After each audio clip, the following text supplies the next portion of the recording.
Welcome back to Doomsday Clock, right here at Comicstorian, your home for audio dramas where we go over the lore of your favorite universes, be it a video game, comic book, or movie, and tell it to you in a dramatic reading.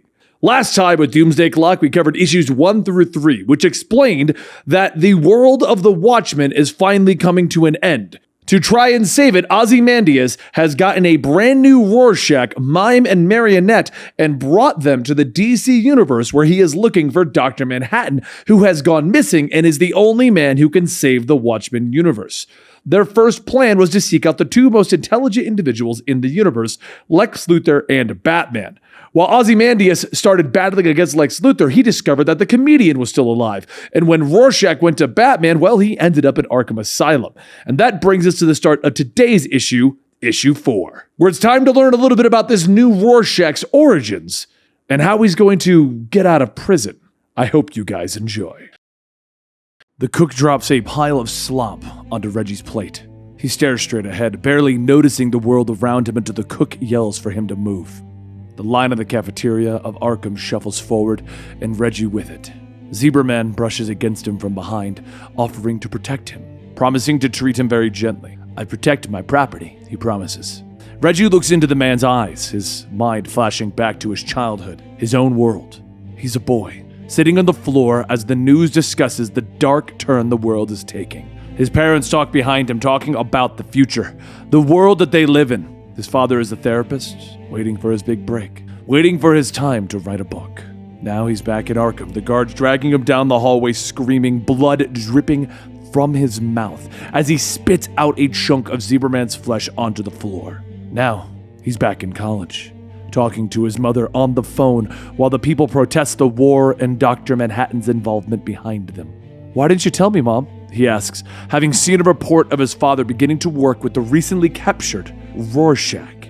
She tells him not to worry, that he's making some real headway with the costumed hero. They've even become friends, she tells him, but he doesn't like the tone of her voice. That night, Reggie packs a bag and he loads it into his car. With the threat of war, classes have been canceled and intends to visit his parents.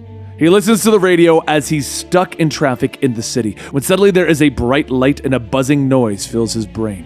His eyes go wide, and he begins to scream into that bright light. He's screaming in Arkham right now, in current day, struggling to get free, but he stops as that door opens. "Good afternoon. I'm Dr. Matthew Mason," the therapist tells him with a smile as he enters the room. He begins to talk, asking Reggie his name, mentioning that none of his DNA, fingerprints, or dental records match any database. Reggie stares as an eye opens on the man's forehead, and the creature looks at him. He recoils back from the shock. Millions died in the attack of the creatures in his world, when Ozymandias opened up a portal into another universe and invited monsters to invade their world. Thousands survived, but their minds were broken and hospitals were overflowing. He was in his car. He was stuck in traffic. The firemen asked him to lean back on the glass, but Reggie can't hear them. And the glass shatters at that time, and the men pulled him free. But he was still screaming. He was still struggling. Reggie is now in the mental institution, fighting against the orderlies day after day. Driven mad by the sights that he had seen that day, and at night he screams and he could still see them. He could see them all. Until finally he breaks free, rushing through the building to the roof. That's when he stepped on the ledge and he screamed into the moonlight. He beat his head against the wall, and he finally stopped and he turned, and a man stands nearby, a sheet blowing around him in the night breeze. "Hi, nice night, Fort," the old man says, not even looking over his shoulder. "You're gonna jump too?" Reggie asks, strangely calm now. "Oh no," the old man says with a smile, looking over his shoulder. "I can fly." He steps off the ledge, throwing the sheet away from his naked body. Reggie watches as the handmade moth-like wings unfurl from the man's back, and he stares, stunned, as the man flaps away in the moonlight. Even when the orderlies finally appear and they wrestle him to the ground, Reggie is too stunned to fight back. Now, he's back in the hospital with the doctor holding up a Rorschach test, asking him what he sees. The image of his parents dead in front of him flashes in his mind, but finally, he calms down. "A moth," he finally tells them. His days in the hospital passed slowly. Byron, the former Mothman, was returned, and the two became friends. The world continues on the outside, with Adrian and Veidt working alongside the world leaders to rebuild their world, the one that he destroyed. But back in Arkham, Reggie is returned to his cell. He can hear a voice in his head calling his name. Years passed in his world, and Reggie and Byron became good friends. Reggie was sick of being pushed around, rage filling up inside of him. He had no one to blame. The creature that had killed so many and left so many others broken mentally was dead. Byron taught him to fight to channel his anger. He fought back against the orderlies that pushed around the patients, striking out against their mistreatment. And finally, in October of 1992, the world learned the truth. Adrian Veidt was suspected of orchestrating the alien attack, of creating the creature that left Reggie's mind snapped and broken, and had killed his parents, and killed millions. Everything's changed. I have someone to blame, he thinks to himself, and that night he packs his meager belongings. But why? Byron asks him, standing by his bed in the dark.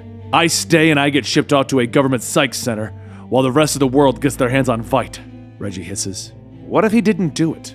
Did it?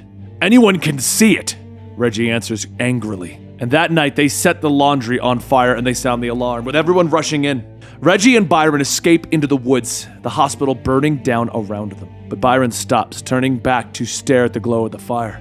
Why are you stopping? Reggie asks his friend, and Byron finally looks over his shoulder.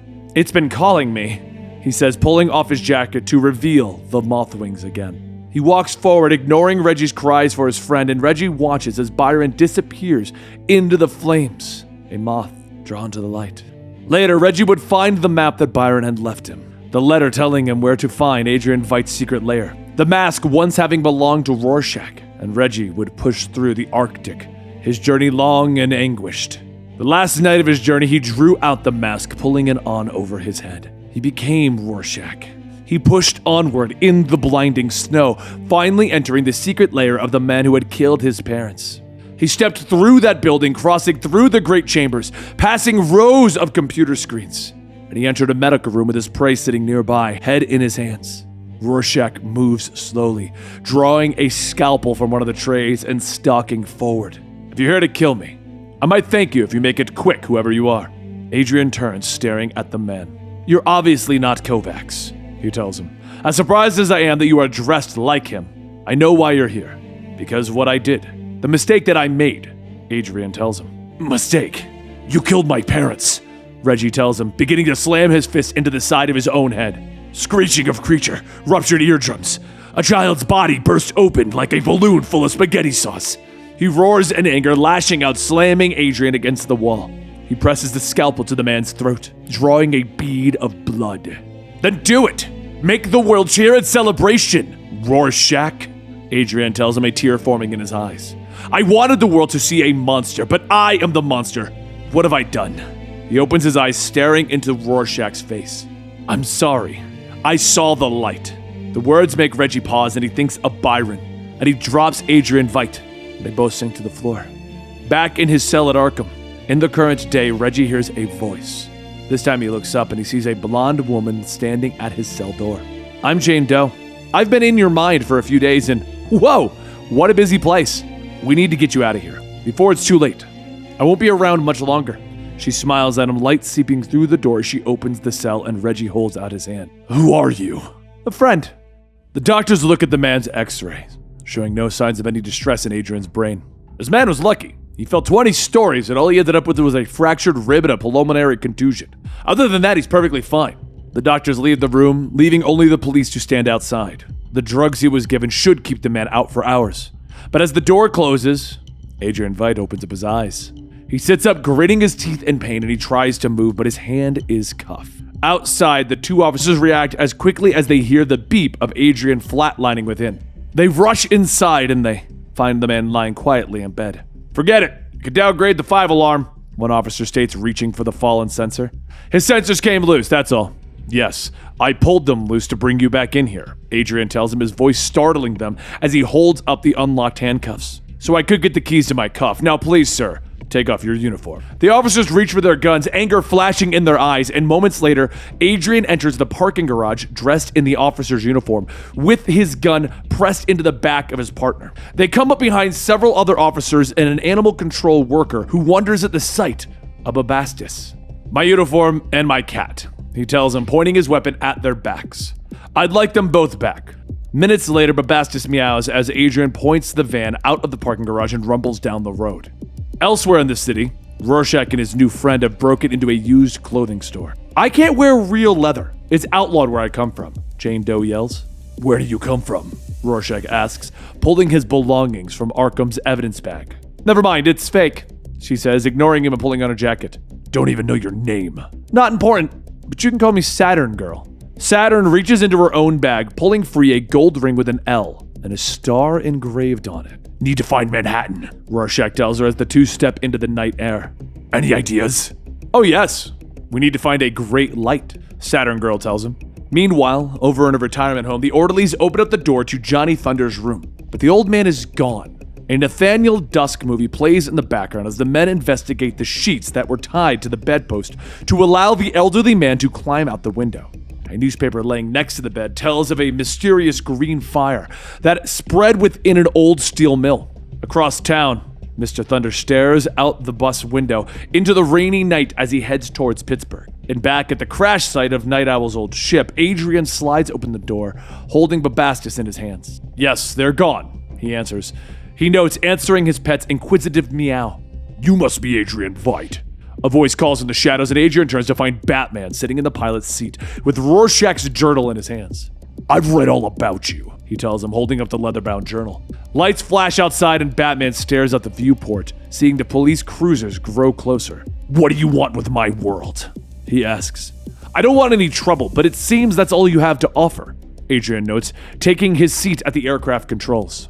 "We know you're in there! Come out with your hands over your head!" The police call over their loudspeakers, lights still flashing in the dark. The officers fall back, though, as the airship rises into the sky. The ship floats through the night sky as Batman watches out the viewport. "Rorschach escaped," he tells Adrian, turning back to him. "Of course he did, but we have more immediate concerns." Beneath them, the streets of Gotham teem with people, rioters protesting the exploits of Batman, and they look up, seeing the ship above, and they shake their signs at it. "It stops now," Batman tells Adrian, gritting his teeth, but Veidt smiles, and Batman thinks that he is responsible for the troubles that have overtaken his city, his world. "I've read and seen enough to know that you are tripping over your own capes, playing a game of tag while the world falls apart around you," Veidt tells the Dark Knight. Meanwhile, over in Pittsburgh, a bus finally pulls to a stop, and Johnny Thunder steps off, standing before the all-American steel mill, rain falling on his bald head. He ignores the no trespassing signs, and he makes his way inside and out of the rain. "They must have tried to melt it down with the rest of the scrap," he notes, staring at the pipes that have burst apart as it torn through with incredible energy. He turns, voices echoing in the building behind him, and 3 drug addicts see him stopping short. "He's security? Nah. Maybe he got something," one notes as the 3 move towards him. They reach out their 2 skinny arms, their rotting teeth and stale breath blowing into Johnny's face. "Give me what you got," they snarl. "Give me your wallet or I'll poke your eyes out." Johnny pushes them away, trying to run, but the thugs just laugh. "We'll give you a 5-second head start, old man." Over in Gotham, Adrian continues to evade the police choppers while berating Batman on his colleagues' failure to fix the world that they were given. "You're too busy putting these supervillains into prisons with revolving doors. You've ignored the world's real problems," he tells him. And Batman reaches for him, trying to stop him, but the aircraft smashes into the side of a building, throwing the Dark Knight to the floor. Outside, the riots have continued, Mime and Marionette stepping out onto the GCPD rooftop, where some thugs are throwing the bat signal into the street below. "Isn't this lively? I hope they have fireworks," Marionette laughs. Adrian pulls up, Batman tumbling back, rolling across the floor. "What have you tried to do to make your world a better place?" Adrian asks, rolling the craft. Batman tumbles again, this time falling out the opened hatch. He plummets towards the streets of Gotham and the angry crowd below. Reaching for his grappling gun, he fires it. He swings on the tethered line, and the crowd reaches for him, trying to pull him down. Fists and feet begin to pummel him, blood spurting from his nose. Meanwhile, at the steel mill, Johnny rounds the corner, the crowing cackles of thugs echoing behind him, and he stops short, his eyes falling at the sight of the Green Lantern sitting before him. "I found it!" he cries triumphantly as he picks it up, but it's ripped from his hands and fists begin to rain blows on his aging face. The green light fills the ground as he's knocked to the floor. One of the addicts raises the lantern, prepared to bring it down on Thunder's face, but a club comes out, cracking hard against the man's bone, snapping it. He falls away screaming as Rorschach steps forward, launching into a fight with the remaining addicts. "Mr. Thunder?" Saturn Girl asks, reaching to comfort the old man. "Don't worry about them," she tells him, pulling his head away. They were going to die of an overdose tonight anyway. Meanwhile, over in Gotham, Marionette looks down into the crowd below, which have begun to crawl over the destroyed bat signal. "This is fun!" She laughs. "You two have caused me a little trouble tonight." A voice calls from behind them, and the villains turn to see the Joker walking across the rooftop, a smile on his face. "Hey, boss!" one of the goons calls. "I'm monologuing!" Turning with anger, he stops, looking down at the beaten body of Batman before him. At the steel mill, Rorschach turns away from the beaten bodies of the addicts on the ground, and he reaches for the Green Lantern. He turns back to Johnny Thunder, holding it aloft. "Tell us, what is Lantern?" And there you have it. Now the Joker is in play for Doomsday Clock. Now the conclusion to the series is coming out next week. And if you want to hear our coverage for it, make sure you subscribe to the channel and hit that notification bell, as we're going through the Doomsday Clock videos quite fast to get you caught up and in a hurry. If you're wondering why it took so long, I was waiting for us to have an ending so we could do this, give you all of the story back to back to back, and you won't forget it exists. Make sure you check the banner at the top of the channel to see the current running schedule, and make sure you subscribe to the channel so you know what's going on. And don't forget to follow me on Twitter at Comicstorian, where we can chat about whatever you want. Thank you for your time and your support. I've really appreciated it, and I'll see you next time right here.